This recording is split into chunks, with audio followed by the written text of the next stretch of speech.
Menimcha ustozni tanimaydigan inson bo'lmasa kerak va shu bilan birgalikda ustozdan doim maslahat olib turish xohlaydigan va biznesda qanaqadir qarorlar qabul qilayotganda xuddi ustoz bilan maslahatlashishni xohlaydigan inson juda ko'p bo'lsa kerak. Va bugungi videoda men sizlarga AI yordamida aynan ustoz bilan qanaqa qilib gaplashish mumkinligini va o'zingiz muammolaringizga xuddi ustozdan javob olgandek javob olishni ko'rsatib beraman. Bitta narsa, bu yana bir marta boshqa o'sha qanaqa ChatGPT bilan ishlash, ya'ni umumiy ma'lumotlar ko'payib ketgan AI mi degan narsa tug'ilmasin. Videoni oxirigacha ko'radigan bo'lsanglar, sizlar bilan xuddi ustozni ikkinchi versiyasi, ya'ni ustozni ma'lumotlaridan kelib chiqqan holatda xuddi sizga ustozdek javob beradigan AI yaratishni ko'rsatib beraman. Lekin kelinglar, undan oldin gap isbot bilan bo'lsin. Bu meni imенно ustoz bilan gaplashadigan joyim. Ya'ni bu AI ga men ustoz barcha bilimlarini kiritganman va bu AI menga faqatgina ustoz bilimlaridan kelib chiqqan holatda, o'zidan hech narsa qo'shmagan holatda javob beradi. Xo'p, men nima deyapman? Men kitob sotish bilan shug'ullanaman. Hozirgi paytda menda marketingda muammo bo'lyapti. Sababi ya'ni muammo bo'layotganligini qayerdan bildim deydigan bo'lsangiz, men o'sha $10 dan har bitta mijoz sotayotgandim. Hozir esa $20 dan bo'lyapti, ya'ni 2 barobar oshdi. Shu raqamlarni tushirish uchun nima qilishim kerak deb men ustozga savol berdim. Va ular menga javob beryaptilar. Birinchi bo'lib dekompozitsiya qilish va sotuvchilarni tahlil qilishim haqida aytayapti. Ya'ni men har bitta, misol uchun menda 15 ta sotuvchi bo'lsa va ushbu 15 ta sotuvchidan har bittasi kesimida customer acquisition kuzatishim kerakligini aytayapti. Bundan keyingisi esa men marketing varonkasini CJM, ya'ni Customer Journey Map o'rnatish, ya'ni ushbu Customer Journey Map bo'yicha umumiy budjetni va boshqa narsalarni taqsimlashim kerakligini aytayapti. Undan keyin esa marketing uchun KPI o'rnatish va qaranglar, bitta narsa bu yerda qanaqa qilib qilaman deydigan bo'lsangiz, tegida yana savol bersangiz bo'ladi. Umuman bu yerda umumiy ma'lumotlar berilyapti va buni har bittasiga chuqurlashimiz mumkin bo'ladi. Va LTV va qayta sotuvni yo'lga qo'yish. Tushunishinglar uchun bilaman, agar ustozni anchadan beri kuzatib kelayotgan bo'lsanglar, ustoz bu ma'lumotlarni juda ko'p videolarda, juda ko'p marta aytganlar. Va hech qanaqa ortiqcha ma'lumot yo'q. Tushunganinglardek, bugungi videoda men sizlarga bu narsani qanaqa qilishinglar mumkinligini ko'rsatib beraman. Yana bitta narsani aytishim kerak. Bu yerda sizda o'zbek tilida, misol uchun faqatgina o'zbek tilini biladigan bo'lsangiz, sizda uje istalgan ekspertga dostуп ochiladi, chunki siz uje istalgan ekspertni xuddi shu holatda ishlatishingiz mumkin bo'ladi. Misol uchun Alex Hormozi, Russell Brunson bilan Gribinyuk bo'lishi mumkin, Mikhail Gribinyuk. Bir qancha yana ekspertlar bor. Ushbu ekspertlarni xuddi shunaqa holatda ulardan maslahat olib turadigan qilishingiz mumkin bo'ladi. Bu narsani sizlarga ko'rsatib berishimdan oldin men qisqacha o'zimni tanishtirmoqchiman. Ismim Umijon va ushbu ko'rib turgan ekspertlar bilan 3 yil davomida ishlaganman. Ya'ni men performance marketing bo'lganman va Alisher Isayevda faqatgina marketing bo'limi boshlig'i bo'lib ular bilan ishlaganmiz va undan qolgan ekspertlarda esa asosan lead generasiyaga, o'sha performance marketingga javob berganman. Va ustozning bir gaplari bor, yoki o'zingni o'ldirasan, yoki seni kimdir o'ldiradi. Ya'ni bu o'sha biznes modellarga istalgan narsaga to'g'ri keladi va bu narsani men o'zimni qo'lladim. Shuning uchun ham shu narsadan keyin men o'zi qaror qabul qildim, EOS degan, ya'ni EOS agentligini ochishga qaror qildim. O'zi menda performance marketing agentligim bor edi va ushbu agentlik ham hozircha o'zini davom ettiryapti, lekin hozirgi paytda asosiy fokusi men EOS agentligiga fokus qaratdim va bundan keyin ushbu YouTube kanalda men sizlarga doim AIlar va AI agentlar bo'yicha videolar qo'yib boraman va ushbu ko'rinishdagi foydali ma'lumotlarni olishinglar mumkin bo'ladi. Xo'p, biz endi umumiy darsimizga qaytamiz. Xo'p, bugun sizlar bilan nimalarni ko'rib chiqamiz? Bugun sizlar bilan Notebook LM sozlash, ya'ni hozirgi sizlarga ko'rsatgan narsam bu Notebook LM.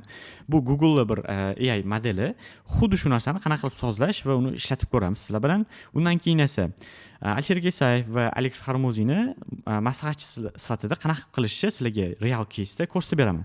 Undan tashqari Notebook LM qanaqa cheklovlari bor va ularni shu foydalanayotganda bu narsani bilib qo'yishinglar kerak. Va undan keyin bizada 4-inchisi bor, 3 bo'lib qolibdi bizada. 4-inchisi bu Notebook LM va Gemini AI'ni bir-biriga ulagan holatda ishlatishni ko'rib chiqamiz. Xo'p, Notebook LM sozlashdan oldin men sizlarga hozirgi holatda qanaqa, ya'ni umuman tashqaridan qaraganda qanaqa holatda ishlashini sizlarga tushuntirib beraman Notebook LM o'zini. Xo'p, birinchi bo'lib biz Notebook LM ga bu siz qanaqa ishlaydigan AIga siz bergan manbalardan kelib chiqib faqatgina o'sha asosida sizga javob beradigan AI. Ya'ni misol uchun sizda olaylik, juda ko'p data bor va ushbu datani Notebook LM ga berasiz va unga chat bo'limida savol beradigan bo'lsangiz, sizga faqatgina ushbu datangizdan kelib chiqqan holatda javob beradi. Xo'p, ya'ni qanaqa qadamlar bo'ladi? Siz birinchi bo'lib unga manba berasiz. Misol uchun, men hozir ustozni qanaqa qilib qilganman? Ustozni YouTube kanalidagi barcha videolarni Notebook LM ga berganman va Notebook LM uni transkripsiya qilgan, ya'ni videolarni tekst formatga o'tkazgan holatda o'zida saqlagan. Va ushbu transkripsiya orqali men qanaqadir savol bersam, faqatgina ushbu ma'lumotlardan kelib chiqqan holatda menga javob beradi. Undan keyingisi esa o'sha transkripsiyani o'qiydi, transkripsiyadan keyin u fikrlash tarzini tahlil qiladi va bilim bazasini yaratadi. Ya'ni men ularga ustozni bilim manbaini berdim, ya'ni YouTube kanallarining barchasini yukladim va yuklaganimdan keyin u bilim bazasini yaratdi bu orqali. Va undan keyin esa AI clone, ya'ni ularning ikkinchi versiyasi paydo bo'ladi bizda.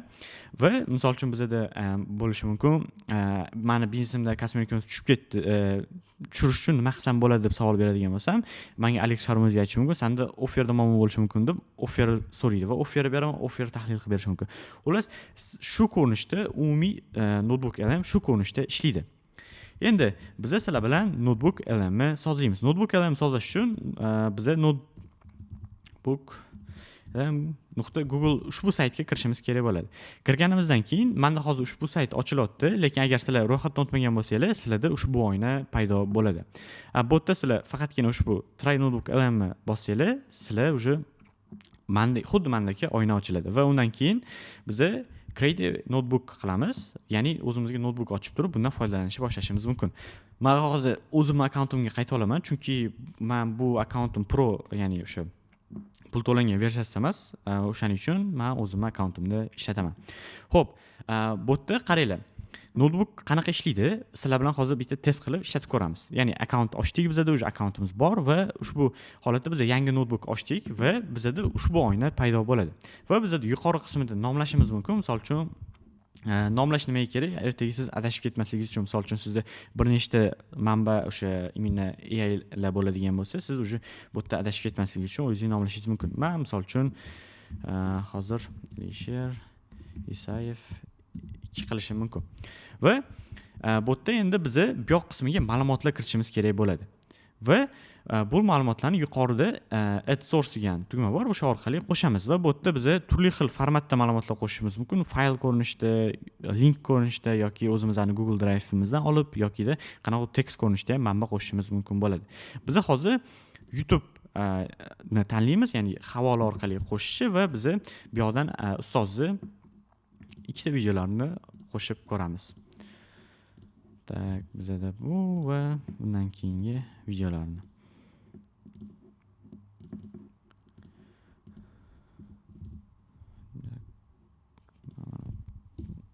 Olib tashlaymiz mana.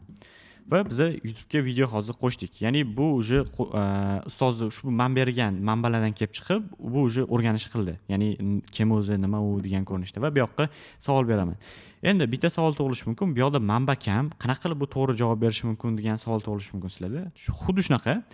Va buni qanaqa qilib hozir biz men sizlarga ko'rsatib beraman, qanaqa qilib bitta tugma bilan umuman istalgan YouTube video, ya'ni istalgan ekspertni YouTube'dagi videolarini o'zingizlarga Notebook LM ga ko'chirib olishni ko'rsatib beraman.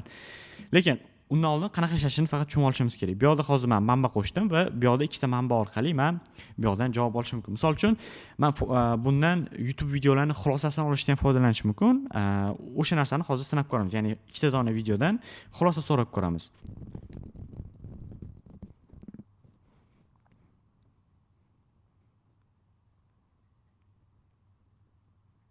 Ana уже ko'rishimiz mumkin. Bizda ikkita videoni xulosa qilib berdi. Va buni o'qib chiqishimiz mumkin.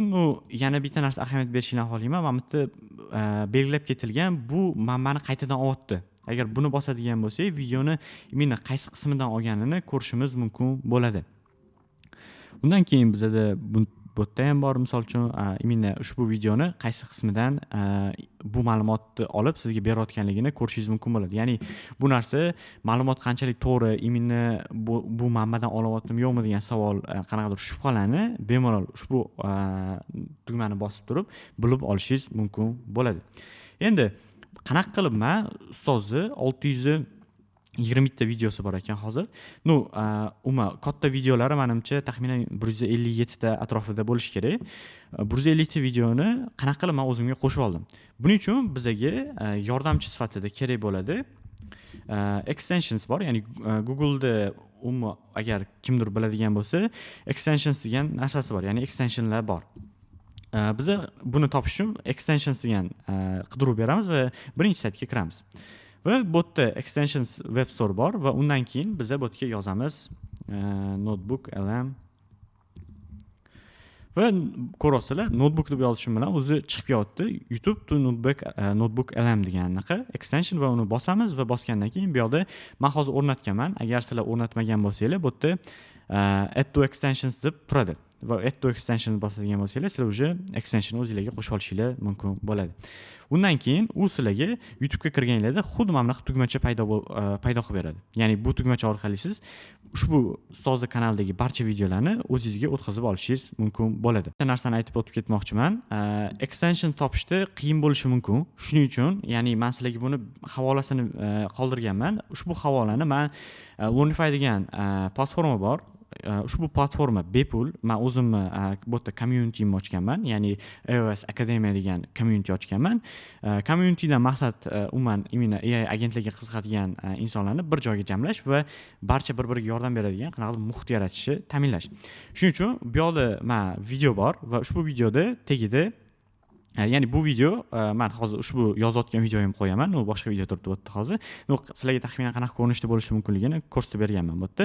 Va o'shani tagida notebook lm YouTube to extensions degan havola bor. Buni bosadigan bo'lsanglar, sizlar to'g'ridan-to'g'ri ushbu extensionsga, ya'ni faqatgina men ishlatayotgan extensionga tushishinglar mumkin bo'ladi va u yerdan o'zingizlarga yuklab olishinglar mumkin bo'ladi.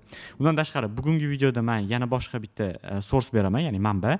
Bu manbani o'zingizlarga yuklab olishinglar mumkin bo'ladi. Ya'ni o'zingizlarga yuklab va uni qanaqa qilib foydalanishi videoni o'sha oxirigacha ko'radigan bo'lsanglar, men sizlarga ko'rsatib beraman. Yana bitta narsa, bu yerga qanaqa qilib kelamiz, qanaqa qilib bu narsani topamiz deydigan bo'lsanglar, men YouTube videoni opsiyasida havola qoldiraman. Ushbu havola orqali o'tsangiz, ushbu jamiyatga qanaqa qo'shilishni bila olishingiz mumkin bo'ladi. Xo'p, bunaqa bo'lsa, yana videoga qaytamiz. Qaranglar, biza extensions yuklaganimizdan keyin bizda ushbu ko'rinishda tugmacha paydo bo'ladi va bu tugmani biz bosamiz va bu yerda bizda ikkita talab so'raydi, ya'ni ikkita narsa so'raydi. Birinchisi, sen bu narsani yangi bitta notebookka, ya'ni notebook deganda buni hammasi notebook, ya'ni bularning hammasi notebook va bu narsani so'rayaptiki, menga yangi notebookka qo'shasanmi yoki senda hozir bor notebookka qaysidir bittasiga qo'shasanmi deb savol beryapti. Men olaylik, bu narsani yangi notebookka qo'shaman deb qilsam, uje meni yangi notebook yaratishni boshlaydi. Mana yangi notebook yaratdi va o'zi nomlab beryapti, ya'ni Alisher Saif deyapti va uje bu yoqda ko'rishinglar mumkin. Barcha YouTube videolarini havolasini qo'shyapti. Bu narsa ishlashini biz videoni boshida sizlarga ko'rsatib berdim. Xuddi boyagi ko'rinishda ishlaydi. Xato bo'lmasligi uchun sizlarda xuddi boyagi savollar berib ko'ramiz bunga. Tak, bizda agar anaqa istoriyasi saqlanib qolgan bo'lishi kerak, boyagi mana xuddi mana shu savolni men qaytadan beraman. Bir narsa, hozir sekin ishlayotgan sababi hali hamma videoni qo'shib bo'lmabdi. Shunga ozgina kutib turamiz. Hali qo'shmasdan oldin ham javob berishni boshladi. Xo'p, qaranglar, javoblarni anaqasi nima deydi? Struktura tomonlama o'zgargan bo'lishi mumkin, ya'ni lekin ma'nosi bitta. Misol uchun shabloncha fikrlashdan chiqish deb turib, ya'ni umuman jarayonlarni dekompozitsiya qilish deyapti. Bizda birinchi versiyamizda hozir kiramiz birinchi versiyamizga, mana bunday adashmasam. Bunda bu ham deyarli bir xil ekan. Men boshqacha anaqa deb ko'rinman unda. Ya'ni shabloncha fikrlashdan chiqishda bir xil javob. Ya'ni ko'rganinglardek bir xil javob, faqat bizda nima o'zgaryapti? Bu yoqda bizda hozir CGM beryapti, ikkinchisi, uchinchisida LTV, ya'ni qayta sotuvni beryapti. Bu yerda ham xuddi shunaqa va to'rtinchisi esa MPS ekan. Bu yoqda ham xuddi shunaqa. Ya'ni ko'rganinglardek javoblar o'zgarmadi. Ya'ni men ikkita anaqa sourcedan foydalandim, ya'ni bu yerda sizlarga ko'rsatib ham beraman va bu yerda ko'rishimiz mumkin javoblar bir xil.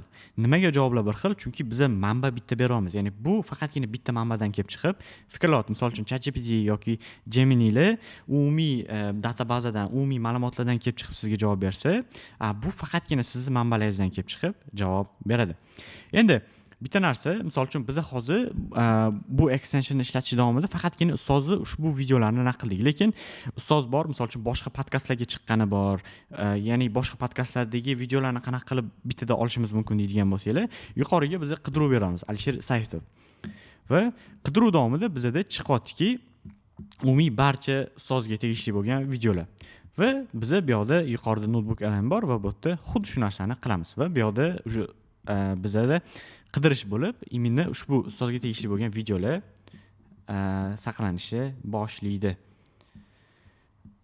Va tabiiyki bu yerda qaranglar, bitta narsa nima deydi? Manba kam. Nimaga kam deydigan bo'lsanglar, bizada hozir source ya'ni umuman manbani qidirganimiz bo'yicha hozir biza qo'shdi. Misol uchun adashmasam ushbu naqani ham qo'shgan bo'lish kerak. Hozir o'sha narsani tekshirib ko'ramiz. O'zbekistonda eng qimmat top menejer bilan suhbat. Mana ko'rishinglar mumkin. Nima deydi? Manba ustozi kanalida yo'q va bu unaqa qo'shildi. Endi misol uchun siz qaysidir ekspertda agar o'zingizga klon qilayotgan, ya'ni o'sha ikkinchi versiyasini yaratayotgan bo'lsangiz, bu yerda nima qilish kerak? Birinchi bo'lib o'sha o'zini kanaldagi barcha videolarni qo'shib olishingiz kerak, xuddi boya ko'rsatganimdek. Undan keyin esa qidiruvga bosib turib, qidiruvda chiqqan bu tugma orqali bosasizlar va choose qilib turib, o'sha imенно ustozni anaqasini belgilab turib, bu manbani ham o'tga qo'shib berishini ta'minlaydigan bo'lsanglar, sizlar barcha ustozga tegishli bo'lgan, misol uchun boshqa kanalga chiqqan va o'zining kanalidagi barcha podkast, video hammasini o'zingizlarga qo'shishinglar mumkin bo'ladi. Xo'p, bizni planimiz bo'yicha men sizlarga hozir notebook LM qanaqa qilib ishlashi va buni qanaqa qilib sozlashni ko'rsatib berdim va biz hozir ustoznikini ko'rib chiqdik, qanaqa qilib biz o'zimizga yaratishi. Endi bitta narsa, bu dars amaliy bo'lgani uchun amaliyotda qo'llashinglarni tavsiya beraman va kelinglar endi sizlar bilan Alex Hormozini birgalikda qilamiz. Agar siz hali anaqa nima deydi, bu qismgacha bo'lgan qismini qilmagan bo'lsangiz, birinchi videoni to'xtating va umuman boshiga qaytib, men ko'rsatgan narsani qiling.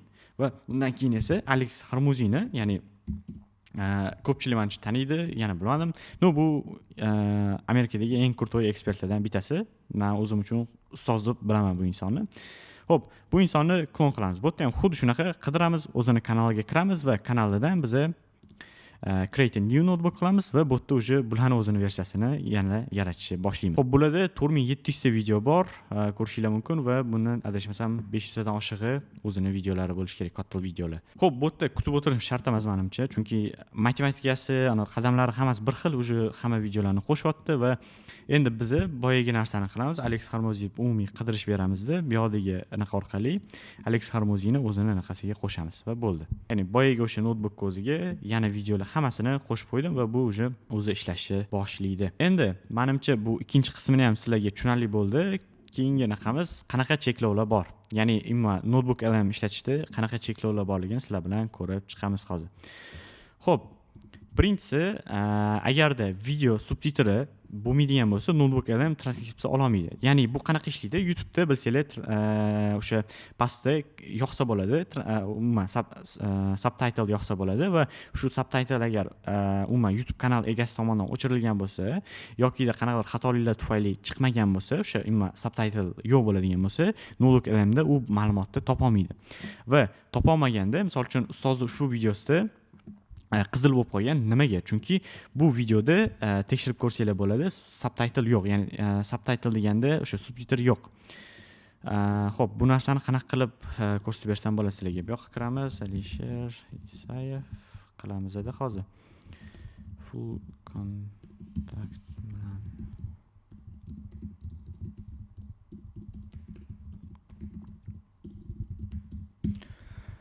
Xo'p, ustozni qidirdim. Hozirgi videosi adashmasam mana shu bo'lishi kerak.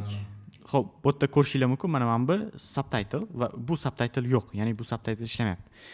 Boshqa videolarda bu qanaqa ko'rinadi degan bo'lsanglar, bunda agar subtitr bo'lsa, bunda ham ochiq ekan. Tak, bunda bormi ekan? Bu videoda mana bor. Ko'rayotganinglardek, bu narsani yoqadigan bo'lsam, ya'ni men nimadir programma tak, uje ko'rishinglar mumkin. Ya'ni men nimadir programma qilsam, tekst ko'rinishda olib beryapti videoni. Shu asosiy cheklov shunda, ya'ni ushbu ko'rinishdagi videolarni sizlar o'zingizlarga qo'shib ola olmaysizlar, ya'ni manba sifatida. Undan keyingi esa juda qisqa videolar bo'lsa, ya'ni 2 daqiqadan kam bo'ladigan videolar bo'lsa, bu narsani qo'shishni ham tavsiya bermayman, chunki aniq ma'lumotlar olish juda qiyinlashib ketaveradi borgan sari. Chunki 1-2 minut ichida qanaqadir ma'lumot sifatida uni ishlatish bilmadim qanchalik to'g'ri. Undan keyingi esa juda uzun videolar, ya'ni 8 soatdan oshiq bo'lgan videolar.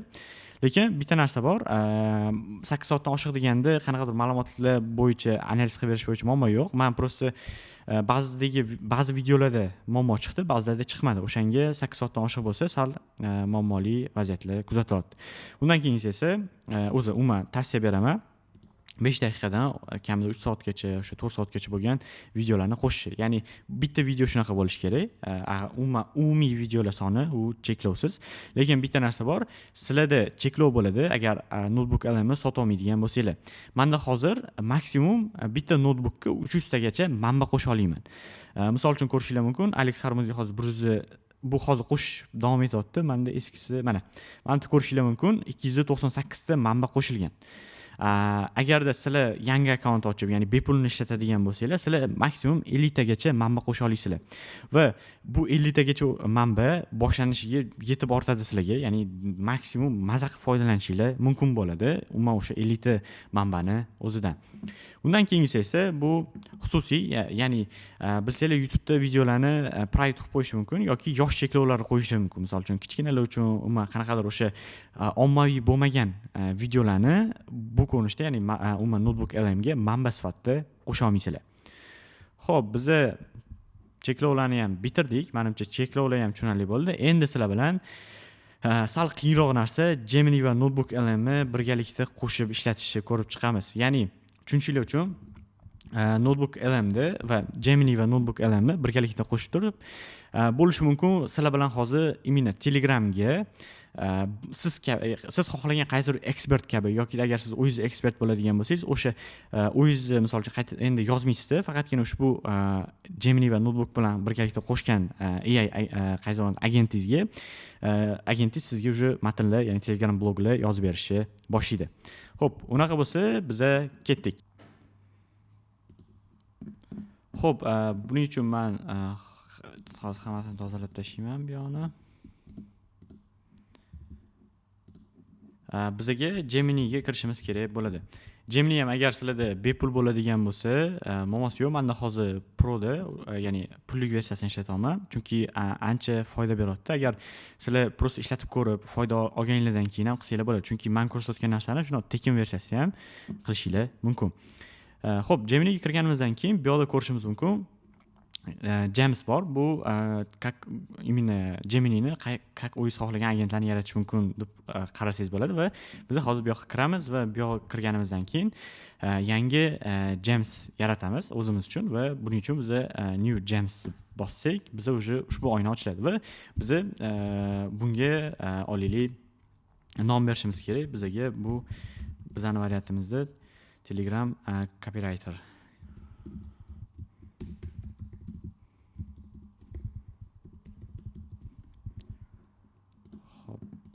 Description kerak emas. Qaranglar. Bitta narsa botga instruksiya yozishingiz kerak. Instruksiyani qanaqa qilib yozamiz deydigan bo'lsanglar, men bu uchun agent yaratganman. Xuddi shunaqa Jamesga o'xshagan agent yaratganman. Bu agent qanaqa ishlaydi? Bunga misol uchun siz o'zingiz xohlayotgan narsani aytadigan bo'lsangiz, bu sizga o'sha xohlagan agentingiz uchun instruksiya yozib beradi.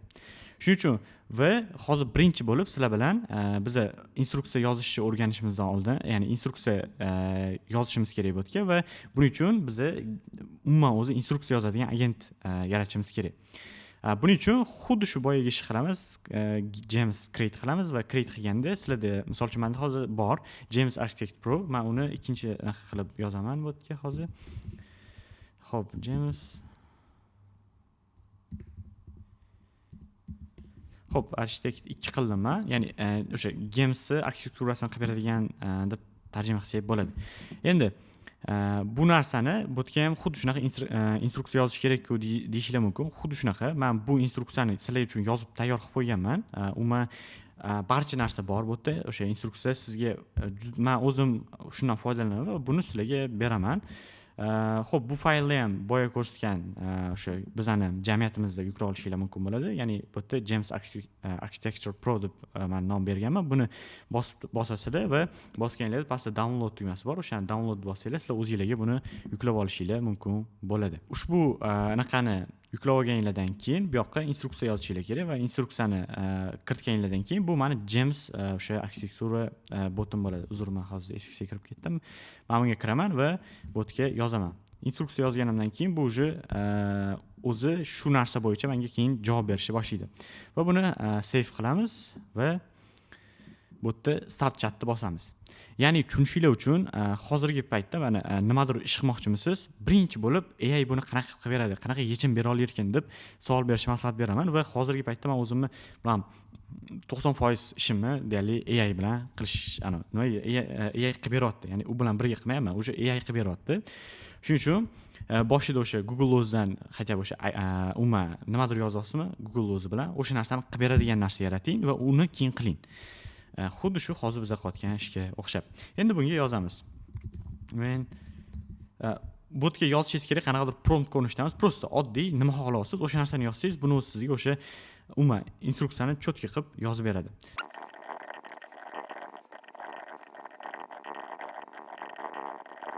Ko'rishinglar mumkin. Men juda oddiy, ya'ni oddiy odamga, oddiy tilda yozganman va bu o'sha menga hamma narsani yozib beryapti.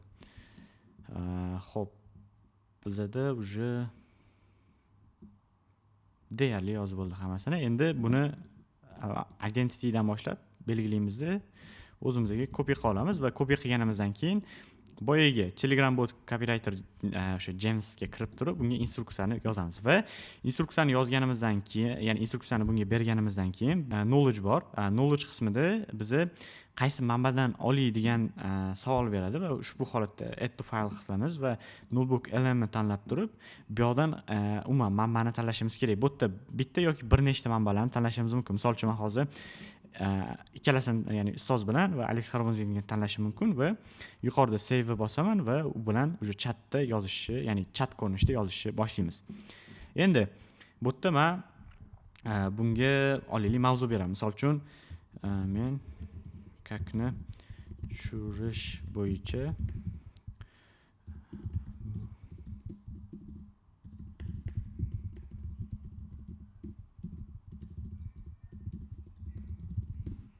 Xo'p, bu yerda ko'rishimiz mumkin.